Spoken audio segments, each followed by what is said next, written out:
ሰላም ጤና ይስጥልን ውድ የሚኪያስ ሚዲያ ተከታታዮች እንደምን አምሽታችኋል። የዕለቱን ልዩ መረጃ ነው ይዘንላችሁ ቀርበናል። የፌዴራል ፖሊስ በሽብር ወንጀል ጉዳይ ጠርጥሬያቸዋለሁ ያላቸውን 5 የኢቢኤስ ቴሌቪዥን ጣቢያ ሰራተኞችን በዛሬው ዕለት ፍርድ ቤት አቅርቧል።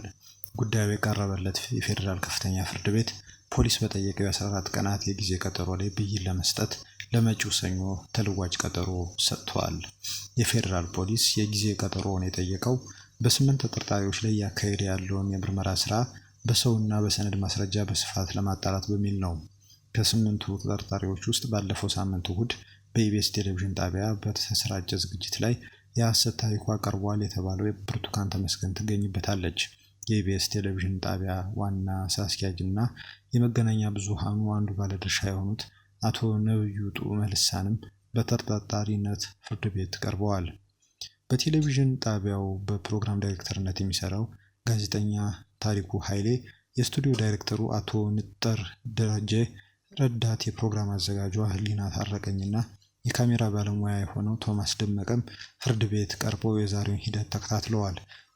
በመጋቢት 17 2017 ዓ.ም በጸጥታ ኃይሎች በቁጥጥር ስር መዋላቸው ከተገለጸው ተጠርጣሪዎች ውስጥ ሁለቱ በአዲስ አበባ ከተማ አስተዳደር በአዲስ ከተማ ክፍለ ከተማ ወረዳ 14 በኃላፊነት ሲያገለግሉ የነበሩ ናቸው። ፖሊስ ለፌዴራል ከፍተኛ ፍርድ ቤት ልደታ ምድብ ወንጀል ችሎት ዛሬ አርብ መጋቢት 19 ቀን 2017 ዓ.ም ያቀረበው የጊዜ ቀጠሮ መጠየቂያ ማመልከቻ 8ቱ ተጠርጣሪዎች በሽብር ወንጀል ጉዳይ እንደተጠረጠሩ ይገልጻል። ተጠርጣሪዎቹ ወንጀሉን የፈጸሙት የጦር መሳሪያ በመታጠቅ በህገወጥ መንገድ በመደራጀት በአማራ ክልል አንዳንድ አካባቢዎች እየተንቀሳቀሰ ይገኛል ከተባለው ጽንፈኛና ጸረ ሰላም ከተባለው ቡድን አመራሮች ጋር በጥቅም በመተሳሰር እንደሆነ የፌዴራል ፖሊስ በማመልከቻው ላይ አስፍሯል። ፖሊስ ተጠርጣሪዎቹ ውጭ ሀገር ከሚገኙ የጸረ ሰላም ቡድኑ አመራሮች ካሏቸው ወገኖች ጋር የተለያዩ መገናኛ መንገዶች ተጠቅመው ተገናኝተዋል፣ ተልዕኮም ተቀብለዋል ሲል ወንጅሏል። ወንጀሉ የተፈጸመው መንግስት የህዝብ ተቀባይነት እንዲያጣና ዓለም አቀፍ ተጽዕኖ እንዲያድርበት በማሰብ እንደሆነም ፖሊስ በማመልከቻው ላይ ጠቅሷል። ተጠርጣሪዎቹ በብሔር ብሔረሰቦችና ህዝቦች መካከል ቅራኔ በመፍጠር ወደ ግጭት እንዲገቡ ለማድረግ ተልዕኮ መቀበላቸውንም ፖሊስ ለፍርድ ቤቱ አስታውቋል። 5ቱ የኢቢኤስ ቴሌቪዥን ጣቢያ ሰራተኞች የስራ ባህሪያቸውን እንደ መልካም አጋጣሚ በመጠቀም በሚል አባባልና ማህበራዊ ሚዲያዎች እና የብሮድካስት መገናኛ ዘዴ መጠቀም ሐሰተኛ ዶክመንታሪ ፊልም በማዘጋጀትና በማሰራጨት ፖሊስ ወንጅሏቸዋል። እነዚህ ተጠርጣሪዎች ፖሊስ በማመልከቻው ላይ በቀዳሚነት የጠቀሳት ብርቱካን ተመስገን የደምቢ ዶሎ ዩኒቨርሲቲ ተማሪ ሳትሆን እንደሆነችና ለትምህርት በሄደችበት ቦታ በአጋቾች ታግታ ያስገድዶ መድፈር ወንጀል የተፈጸመባት ሴት ናት በማለት የሐሰት ታሪክ ለህዝብ እንዲደርስ አድርገዋል የሚል ውንጀላም ቀርቦባቸዋል። ተጠርጣሪዎቹ ራሳቸው ደራሲና ተራኪ በመሆን ምንም አይነት ጥቃት ያልደረሰባትን ሴት ያስገድዶ መድፈር ጥቃት እንደተፈጸመባት በማስመሰል ቃለ መጠይቅ በማድረግ በርካታ ህዝብ በሚከታተለው ኢቢኤስ ቴሌቪዥን ጣቢያ አቅርበዋል ሲል ፖሊስ በማመልከቻው አትቷል። ቴሌቪዥን ጣቢያው ሰራተኞች ጥቃቱን ለማግዘፍና በህዝብ ዘንድ ቅሬታና አመጽ እንዲቀሰቀስ ለማድረግ ያዘጋጁትን ሐሰተኛ ዶክመንታሪ ፊልም በገለጻና ማብራሪያ እንዲሁም በምስል አስደግፈው ማቅረባቸውንም ፖሊስ ለፍርድ ቤቱ አስረድቷል። ተጠርጣሪዎቹ ፈጥረውታል በተባለው ፍጹም ሐሰት የሆነ የተባለ ታሪክና በህዝቦች መካከል መቃቃር እንዲፈጠርና ግጭት እንዲቀሰቀስ በማድረግ በዚህ ውጤት ህገ መንግስቱንና ህገ መንግስታዊ ስርዓቱን አደጋ ላይ ለመጣል ሲንቀሳቀሱ በጸጥታ ኃይሎች መያዛቸውን ፖሊስ በማመልከቻው ገልጿል።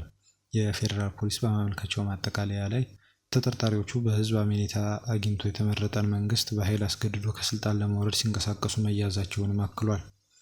የኢቢኤስ ቴሌቪዥን ጣቢያ ሰራተኞች እነዚህን የፖሊስን ወንጀላዎች በራሳቸው አንደበትና በጠበቆቻቸው በኩል ባቀረቧቸው መከራከሪያዎች አስተባብለዋል። ጋዜጠኛ ታሪኩንና ረዳት የፕሮግራም አዘጋጇን ህሊና የወከሉ ጠበቆች ደንበኞቻቸው ቢጠረጠሩ እንኳን በሽብር ወንጀል ሳይሆን የጥላቻ ንግግርና የሐሰተኛ መረጃ ስርጭትን ለመከላከልና ለመቆጣጠር በወጣ አዋጅ ላይ ባሉ ድንጋጌዎች መሆን እንደሚገባው ተከራክረዋል። የኢቢኤስ ቴሌቪዥን ዋና ስራ አስኪያጅ አቶ ነብዩንና ሌሎች 2 የጣቢያውን ሰራተኞች የወከሉ ጠበቆች በበኩላቸው ደንበኞቻቸው ከሽብር ወንጀል ጋር የሚያገናኛቸው ነገር የለም ብለዋል። ከተጠርጣሪዎቹ አንዱ የሆነው የካሜራ ባለሙያ ቶማስ ደመቀ ቀረጻው በተከናወነበት ጊዜ በእረፍት ላይም እንደነበር በጠበቆቹ መከራከሪያ ተነስቷል። ጠበቆቹ በዚህ መከራከሪያቸው ደንበኞቻቸው የተጠረጠሩበት ጉዳይ በመርህ ደረጃ በወንጀል ሕጉ በመገናኛ ብዙኃን አማካኝነት በሚደረጉ ወንጀሎች ተካፋይ መሆን በተዘረዘረበት ክፍል ላይ ሊወድቅ የሚችል እንደሆነ አስረድተዋል። በዚህ ደረጃ የወንጀል ኃላፊነት የሚያስከትለው ማን ላይ ነው የሚለው በወንጀል ሕጉ ላይ ተመልክቷል። ኃላፊነቱ የሚያርፈው አንድ ግለሰብ ላይ ነው፣ ይህም የፕሮግራም ክፍል ኃላፊ ነው ሲሉ ከጠበቆቹ አንዱ ተከራክረዋል። በዚህ መሰረት ጠበቆቹ የወከሏቸው ሶስቱ የኢቢኤስ ቴሌቪዥን ጣቢያ ሰራተኞች የወንጀል ሕጉ ሊያርፍበት ይችላል ከሚባለው ውጭ ናቸው የሚል መከራከሪያም አቅርበዋል። ጠበቆቹም በመከራከሪያቸው ማጠቃለያ የደንበኞቻቸው የዋስትና መብት እንዲጠበቅ ጠይቀዋል።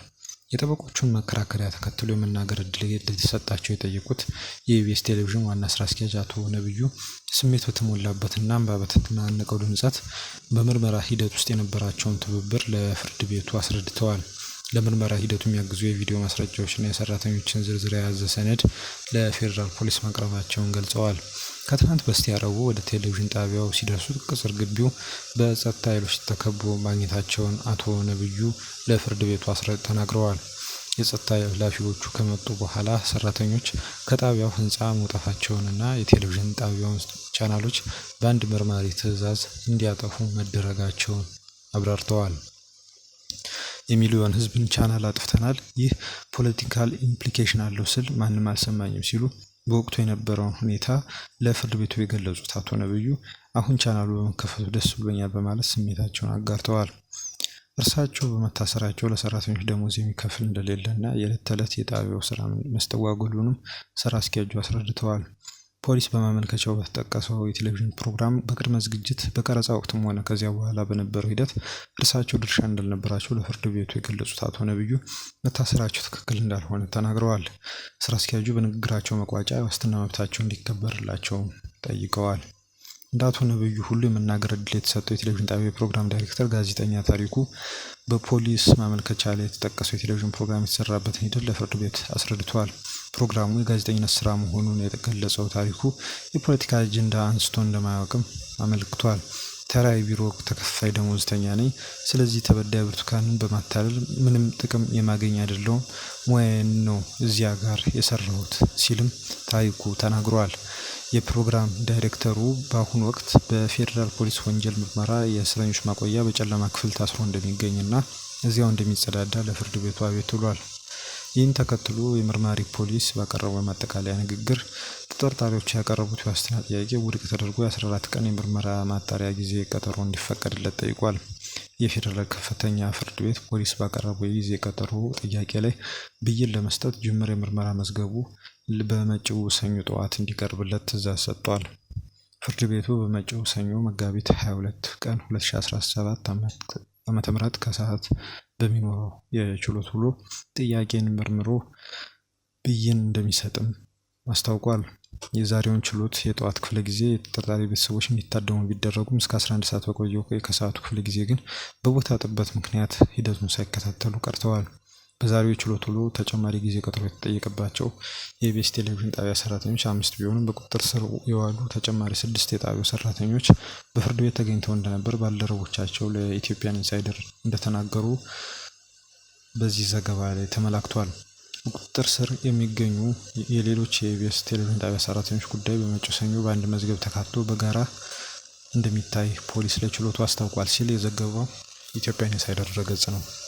ውድ አድማጭ ተመልካቾቻችን የዩቲዩብ ቻናላችንን ሰብስክራይብ በማድረግ የደወል ምልክቱን እንድትጫኑ በክብር ጋብዘናችኋል። መልካም ጊዜ፣ መልካም ቆይታ።